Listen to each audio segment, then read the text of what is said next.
Winner take all game at Wrigley Field. This is what you play the games for. This is a big one, and it gets you further along in the postseason. We're going to talk about the Cubs' history and games that decide a playoff series. We're going to get into the pitching matchup that the Cubs and the Padres have put together for this contest. We'll talk about what happened in yesterday's game, and we'll get you ready for the Cubs and the Padres, Game 3 at Wrigley Field. Make sure that you like, subscribe, thumbs up. Thanks for being here on the Cubs baseball channel, guys, and let's get this party started. Great to see all of you guys, and go Cubs.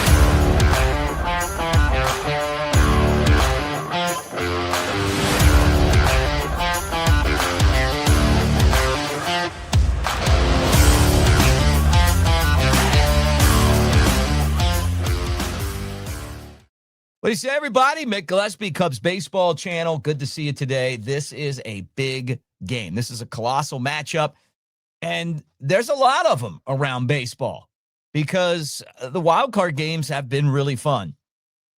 And you got not just the Cubs and the Padres today. You got a bunch of them, and I think that's good for the game. All right, so let's get into a couple of things on the channel, and let's start with the pitching matchup. Well, you know what? Let's hold that off. Let's talk about Game 2. Game 2, Cubs lost, as you know, 3-0. And a couple of things, and we talked about this. Not a big fan of the opener. Just not. Now, it works sometimes, right? But I don't like it. Andrew Kittredge came in. Some of you guys were like, why is he pitching back-to-back days? It didn't work. He gave up a run. And in these playoff games, when you give up that first run, it allows the other team to kind of set their pitching up against you for the rest of the game. Cubs got shut out, didn't get a whole lot of offense. Dylan Cease looked pretty good. Then they brought in the Mason kid. And, I'm going to remember Mason Miller because the dude was throwing heat, man. He threw it 104.5 miles an hour.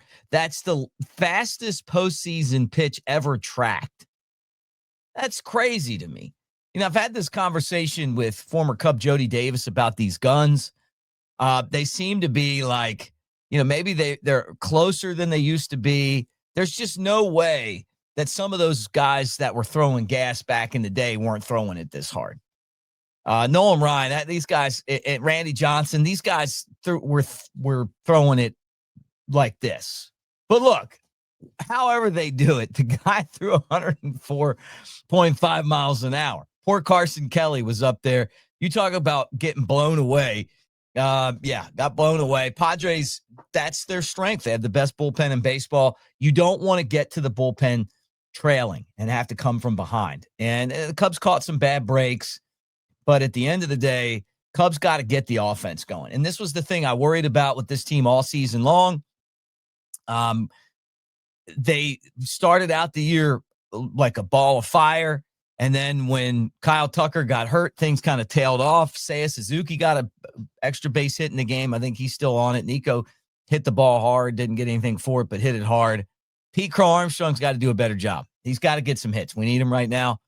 And part of it is that he swings at everything, and they're taking advantage of him on because of that. So, I would love to see him get something going here in this game. Even if he bunts, just get on base, man. You cause havoc when you're on base. But just too many strikeouts. And I would love to see Kyle Tucker do something. Got a hit late in the game. This is what it's all about. I mean, this is what you pay these guys a ton of money for. And when I look at the Cubs in winner-take-all games in their history, mostly losses. Obviously, some of the ones that stick out, going all the way back to 1945 at Wrigley Field, they lost 9-3 to the Tigers.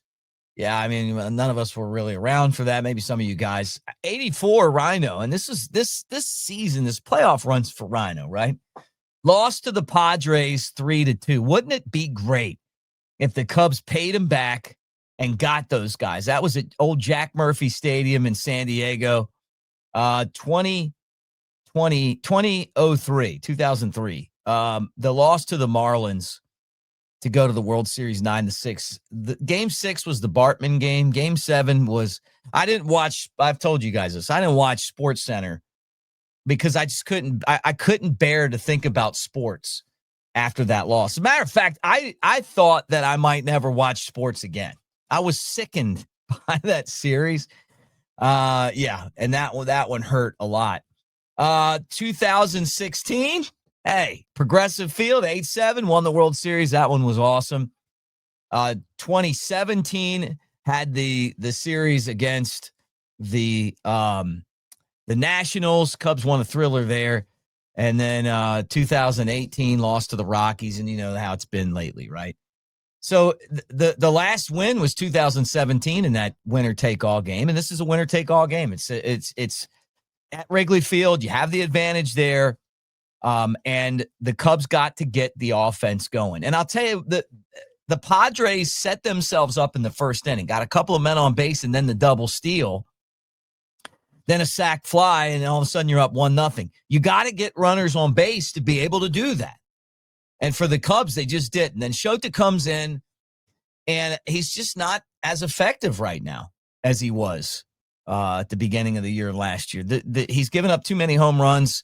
We knew that when he signed. The wind blows in most of the time at Wrigley. But Manny Machado crushed one, and that, for all intents and purposes, ended the game. But at the same time, it's not like the Cubs were putting any pressure on by scoring runs. So they've got to get some runs. They've got to get some offense going. Or it could be another day like yesterday. I just think you get out there, you put pressure on them, and if you can get guys like Pete Crow Armstrong on base, you run. And the Cubs have done a lot of that. And who knows what the weather's going to be like today at Wrigley. Now, I wanted to throw this up there. Our playoff ticket giveaway winner sent a video in. How cool is this, man? We're going to do it for the next round. So you guys got to hope that we get there. I think we will.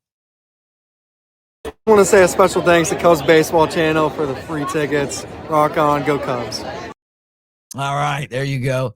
Joey out in the bleachers and sent us a video in. Really cool that we got to the point now where we can give away a couple tickets to the playoffs, and I promise you we're going to do it again. And when we do, we want you guys to be the winners of it. So just keep hitting the code right there, the QR code, Mick Nation, and you can win money there. Obviously, playoff tickets, we did that. Cubs gear, Cubs baseball channel gear, and we want you guys to be a part of that. So that was pretty cool. All right. Going into this series, we kind of theorized what the rotation was going to be. And game 1, Matthew Boyd did well. Did give up a run, but did well. Game 2, opener, and Shota, not so good. Not bad, terrible bad, but gave up runs, and the team didn't score any. So you got to be, I don't want to say perfect, but you really got to put yourself in that category because there's a lot of 2-1, 3-2 games in the postseason, especially with the bullpens. So when you give up runs early, you put yourself and your team at a lot of risk. And so here's the pitching matchup for today. Former Cub Darvish against Jameson Taillon. Taillon's been really good lately. And I love Darvish has great stuff. But my thing has always been with him is that he looks great. He's like this really fancy car that you can't drive. And I say that he'll probably have the best game of his life, but it seems like he's got all these pitches and I mean he does a lot of. The other thing is that Taillon was really confident in what he felt like this team could do in the postseason. He got back from the injury and was pretty fired up and adamant that this Cubs team could make a run, right? He finished the season strong too, 4-2 and a 84 ERA and a .95 whip in his last 33 innings. That included 28 strikeouts. So I know the Padres are a better hitting team against right-handers. They struggle against lefties. Didn't really help the Cubs at all in game 2. You just got to go out there and make pitches and get outs. And, I feel like that's what he's capable of doing. And then Darvish, you guys know him from when he was with the Cubs. 5.38 ERA. Always seems to have guys on base, but he gets a ton of strikeouts. 5-5 records, 15 starts, 72 innings. He's hurt a lot. But he's got the ability to go out there and have, an amazing game too. I mean, because of the stuff that he has. And the Cubs traded him to the Padres. And what I really like about Darvish is that when other players from Japan have asked him about his time at Wrigley, he's like really enjoyed it, really likes the Cubs and the organization. So he's been a good guy. That doesn't mean I want him to beat us today, but, I think that's cool, and this one is one that you remember. I mean, like, who wins this game is the one that you remember in this series.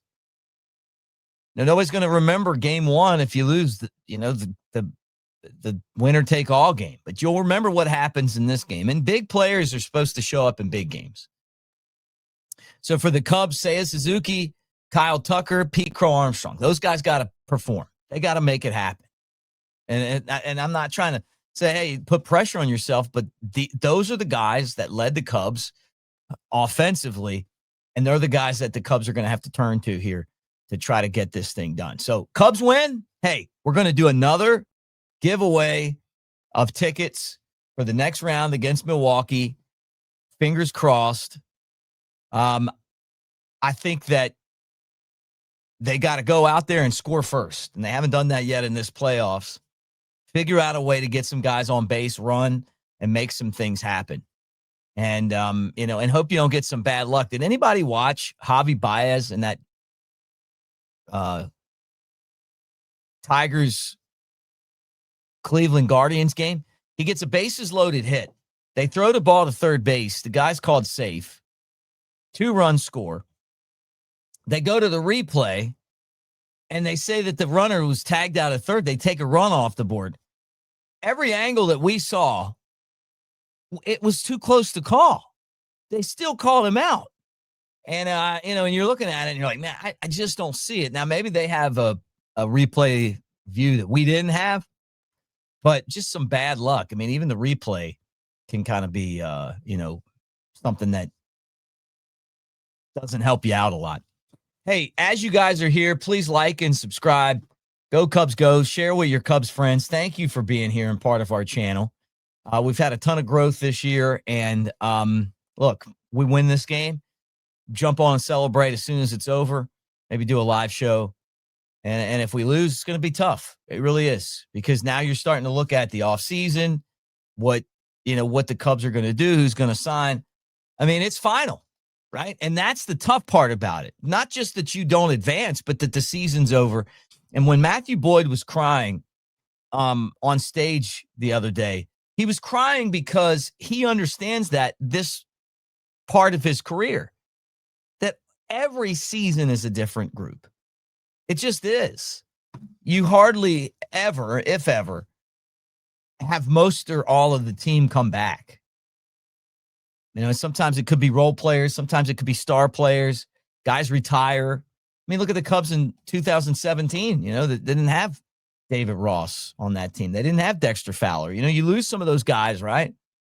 John Lackey was gone. You lose a lot of your players, even if you maintain the base of your organization.